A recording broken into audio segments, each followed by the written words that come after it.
Welcome back, everybody, for another deep dive Yeah. into the world of cell biology. Land's good. Today, we are talking about something Mm-hmm. that you may think is very simple, but is actually incredibly complicated, and that is how cells stick together. Absolutely. It's known as cell adhesion, and it is vital for tissue integrity and for really just about everything that our bodies do. Yeah, you can't have tissues without cells sticking together, and it's really much more complicated than just cells sticking together. Right. And a lot of it has to do with this protein called cadherin. Okay, cadherins. So cadherins are sort of like the glue that holds cells together. Yeah, you can think of them as the glue or like little rivets that are holding sheets of cells together. Okay, so like if our cells are like bricks, cadherins are the mortar. Yeah, you can think about it like that. But I was reading that there are different types of cadherins. Is that right? Yeah, so there's a whole family of cadherin molecules, and they all sort of have different jobs. Oh, that's So, for example, E-cadherin, that's the one that we see a lot in epithelial tissues, Okay. like your skin. Okay. But then there's also N-cadherin, Okay. which is more important in neural tissues. Uh-huh. And there's P-cadherin, which is important in the placenta. So like different cadherins for different types of tissues? Yeah, exactly. Wow, that's really cool. Right. I mean, how do they actually like work though? Do they just like click together or? Well, they need a little help. So they need calcium. Okay. So you can Yeah. imagine that the cadherins have these like little arms that stick out. Okay. And those arms can bind to each other, but only if there's calcium around. Interesting. So calcium is like a bridge between the cadherins. Yeah, like a little bridge that helps them hold on to each other. So no calcium, no cell adhesion. That's right. Okay, well, so where do these cadherins like hang out on the cell? Are they just like all over the place or? Well, so that's another part of what makes this complicated. Uh-huh. They're concentrated in these specific areas called adherens junctions. Okay, adherens junctions. Yeah, so you can think of these as like specialized regions where cells are really tightly connected to each other. So they're not just randomly scattered all over the cell surface. Right, they're concentrated in these specific areas. Okay, that's fascinating. And so these adherens junctions, like how do they form? So this involves the cytoskeleton, Okay. and specifically the actin cytoskeleton. Yeah. So you have these actin filaments that kind of act like a scaffold, Uh, and then the cadherins, they kind of get recruited to these regions, okay. and they interact with each other, and they link up the actin cytoskeletons of the two cells. Wow, so it's like a really carefully constructed like bridge between the cells. Yeah, exactly. That's so cool. And these connections, they're not just static, right? Like cells must need to be able to adjust them based on what's going on around them. Yeah, so these adherens junctions are actually very dynamic. Okay. Cells can strengthen them, Uh-huh. they can weaken them, they can even move them around. Wow. So it's not just like a one-time thing, it's a constant process. Yeah, it's like a constant remodeling process. Wow. And that makes sense because like tissues have to be able to adapt to different conditions. Exactly. That's amazing. You know, another thing I was wondering about is contact inhibition. Uh-huh. So I was reading that cells will stop growing when they come into contact with each other. Right. Does this have anything to do with cadherins? Yeah, so it actually does. Okay. So when cells bump into each other, Uh-huh. their cadherins interact. Okay. And that triggers a signaling cascade inside the cell Uh-huh. that tells the cell to stop dividing. Wow. So it's like a built-in sensor for overcrowding. Exactly. That is so cool. So it's not just about holding cells together. It's also about making sure that they grow in a controlled way. Yeah, it's really important for regulating tissue growth. That's incredible. And this kind of makes me think about cell polarity too. All right. So I remember learning about how cells have like a top and a bottom, or what's called an apical and basal side. Well, How do cadherins play into that? so cadherins are actually essential for establishing and maintaining that cell polarity. Okay. So they help to create these boundaries between the different sides of the cell. So they're not just sticking cells together, they're also like organizing them within a tissue. Yeah, you can think of them as like setting up the blueprints for the cell. Oh, wow. So they're like the architects of the cell. Yeah, in a way. That's amazing. Mm. And so this organization is really important for tissues to be able to function correctly. Absolutely. Wow. Ah, It's just incredible to think about how these tiny little cadherins have such a huge impact on how our bodies are structured and how they work. yeah, they're really essential for life as we know it. They're much more than just glue. Yeah, that's for sure. I'm also really fascinated by another small molecule with a big job, and that's glycine in the spinal cord. Uh-huh. So I was reading about how it acts as an inhibitory neurotransmitter, Right. which I found really fascinating because it's like, how can something as simple as an amino acid have such a powerful effect on our nervous system? Well, it's true. Glycine is a very simple molecule, but it plays a really important role in the spinal cord. And it's actually the main inhibitory neurotransmitter in the spinal cord. Wow. So its job is to basically calm down the motor neurons, which are the neurons that control our muscles. So without glycine, our movements would be totally out of control. Yeah, you can imagine it would be like having a car with a gas pedal but no brakes. Oh, wow. Yeah, that's a good analogy. So to understand how this works, you have to picture the ventral horn of the spinal cord. Okay. And this is where the motor neurons live. Uh-huh. And they're constantly receiving signals. Some of them are excitatory, some of them are inhibitory.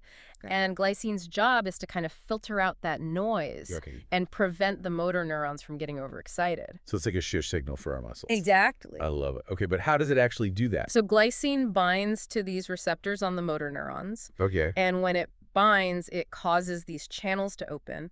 And that lets negatively charged ions flow into the neuron. Okay. And that makes it harder for the neuron to fire an action potential. Wow, so it's like a molecular switch that controls the activity of the motor neuron. Yeah, you can think about it like that. So that's how it regulates muscle contraction. Right. Wow, that is so cool.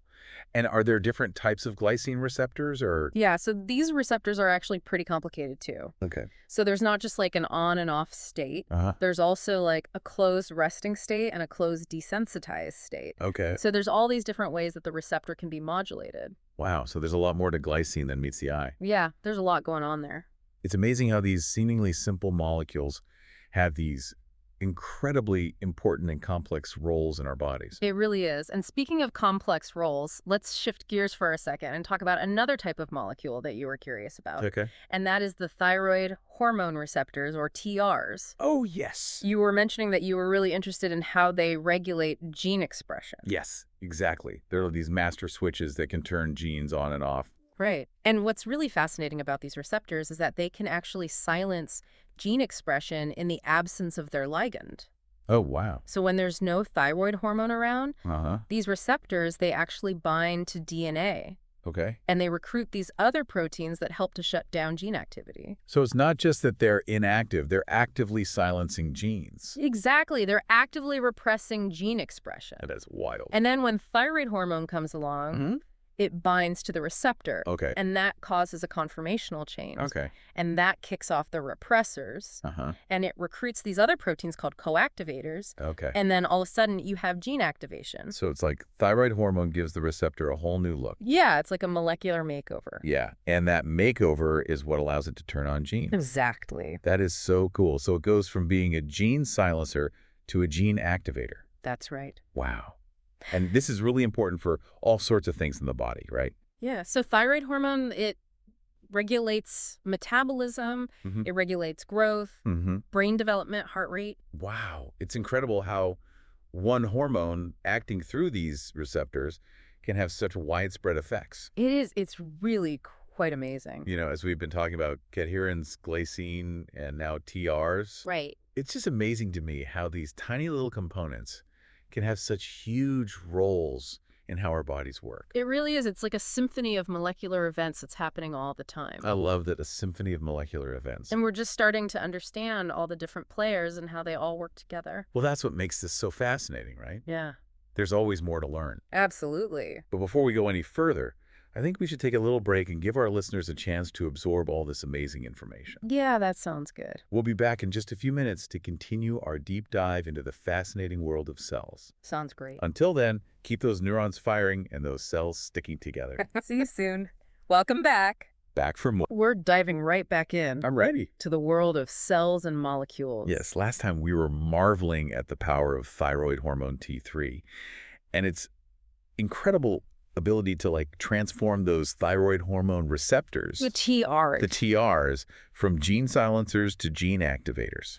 Right. And you know, it's not just like a simple on-off switch either. Yeah, I was thinking about that. It's like there are all these other players involved. Right. You've got these co-regulators that help to fine-tune the activity of the TRs. So it's like a whole team effort. It is. It's like a whole molecular dance party going on. And I know we've talked about two main types of TRs, TRO and TR. Right. And I imagine they each have like their own responsibilities. They do. They have their own target genes. Yeah. Their own sets of co-regulators. So TRO is like the MVP for early development. Yeah, it's really important. Yeah. Bone growth, immune system development, Yeah. all that good stuff. And TR, really crucial for hearing. Yes. And liver function. Yes. It's amazing how these receptors can orchestrate such a wide range of processes. It's a testament to how intricate and complex our biology really is. Yeah, and it makes you realize that like when things go wrong, Right. it can have a really big impact. It can. And, one of the things that you mentioned earlier was resistance to thyroid hormone, or RTH. Yeah. And that's a really good example of what can happen when you disrupt this delicate balance of thyroid hormone signaling. Right. Because in RTH, you have plenty of thyroid hormones circulating in the body, Okay. but the cells just don't respond to it properly. So it's like the signal's there, but nobody's picking up the phone. Exactly. Wow. And so this can lead to all sorts of different symptoms. It can lead to developmental problems, Okay. physiological problems. It's just amazing to me how a single gene mutation can have such profound consequences. It is, and it really highlights the importance of research, Right. not only to understand how these systems work, Uh-huh. but also to develop new therapies for conditions like RTH. Right. So that we can hopefully correct these imbalances and help people who are suffering. Exactly. Well, speaking of research, I was reading about how scientists use knockout mice to study the roles of specific genes. Mm-hmm. That sounds like a really powerful tool. It is. It's a bit of a blunt instrument, Okay. but it's very effective. So how does it actually work? So basically, scientists can inactivate a specific gene in a mouse, Okay. and then they observe what happens. So it's like removing a piece from a puzzle and seeing how the picture changes. Exactly. And it's been incredibly valuable for understanding the roles of tria and tra. So for Trey, what have knockout mice taught us? So knockout mice studies have confirmed that tra is really important for postnatal development. Okay. It controls body growth, Uh-huh. intestinal maturation, bone maturation, Wow. immune system development. It also helps to regulate body temperature and heart rate. So by taking away the gene, they were able to figure out exactly what it's responsible for. That's right. That's incredible. And what about tira? What have knockout mice taught us about that? Yeah. What have we learned about Tyria? Well, so tira knockout mice have shown us that it's essential for cochlear maturation, which Sure. is the development of the inner ear. Okay. So that helps to explain why mutations in the TRR gene can lead to hearing loss. Uh-huh. It's also important for liver metabolism and temperature regulation. It's just amazing how this technique has been so helpful in like illuminating the roles of these receptors. It really is. Even though it might seem counterintuitive at first glance. Yeah. But it works. It works, and it gives us so much information. It does. It Yeah. does. And, it makes me think back to our discussion about how different receptors can trigger the same signaling pathway, Right. but lead to different effects. Yeah, that was really confusing to me. Right. And it's a puzzle that's kept scientists busy for a long time. Well, how is that even possible? How can the same signal produce different outcomes? So that's where this idea of microdomains comes in. Okay, microdomains, I've heard that term, but I'm not really sure what it means. Okay, so imagine a city Okay. with all these different neighborhoods. Each neighborhood has its own unique character and function. Right. Microdomains are kind of like that, but inside the cell. Oh, so they're like little compartments within the cell Yeah, you can think of them as compartments or neighborhoods. where different things are happening. Exactly, and this allows for a lot of specificity and control over cellular responses. Okay, I'm starting to get it. Yeah. So it's not just like a citywide broadcast. It's more like targeted messages Exactly. to specific neighborhoods. That's right, and each neighborhood has its own way of interpreting and responding to that message. That is so cool. So can you give me an example of how this works? Sure, so let's take heart muscle cells, for example. Okay. If you stimulate a certain type of receptor on these cells with adrenaline, Uh-huh. it increases the force of the heart contraction. Which makes sense, right? Adrenaline, fight or flight, you need a stronger heartbeat. Exactly. But here's the interesting part. Okay. If you stimulate a different receptor on those same heart muscle cells, Okay. which also activates the same signaling pathway, it does not increase contractility. What? So two different receptors, same pathway, Yeah. but totally different outcomes. Exactly. That's mind-blowing. And it really highlights the importance of location Right. and context. And cellular signaling. Right, because those microdomains, they provide that context. They make sure that the signals are being interpreted correctly. That's right. So it's like the meaning of a word can change depending on the sentence that it's in. That's a great analogy. The context matters. It does. And To understand how these microdomains are created and maintained, we need to introduce another key player, and that is kinase anchoring proteins, or AKPs. AKPs, okay, they sound important. What do they do? So AKPs are kind of like the architects of these microdomains. Oh. They're scaffold proteins Uh-huh. that bind to protein kinase A, or pKa, Okay. which is a key enzyme in a lot of signaling pathways. So they bring pKa to the right place at the right time? That's right. And they have a targeting domain Okay. that anchors them to specific locations within the cell. So like they're tethered to a particular spot. Exactly. Wow, so they're creating these little signaling hubs by bringing pKa close to its targets. Precisely. And this spatial organization is really important for preventing crosstalk between different signaling pathways. So it's like having separate phone lines for different departments. That's a good way to think about it. You don't want the signals getting mixed up? We don't want any confusion. Well, this is all so fascinating. It is. And, if you want to get even deeper into the weeds, Oh, I'm always down for that. we can look at the structural details of how ACAPs bind to pKa. Okay, let's do it. I want a molecular close-up. Okay, so AKPs contain a specific binding domain Okay. that interacts with the regulatory subunits of pKa. Okay. And this binding involves this special structure within the AKP called an amphipathic helix. Amphipathic helix. Okay, that rings a bell from biology class. Yeah, so one side of the helix is hydrophobic. Water-fearing. Right. And the other side is hydrophilic. Water-loving. Exactly. And it's that hydrophobic side of the helix that interacts with a specific motif on the pKa regulatory subunits called the AKA binding motif. So it's like a perfect fit. It is. It's like a lock and key. And that ensures that the pKa stays bound to the AK.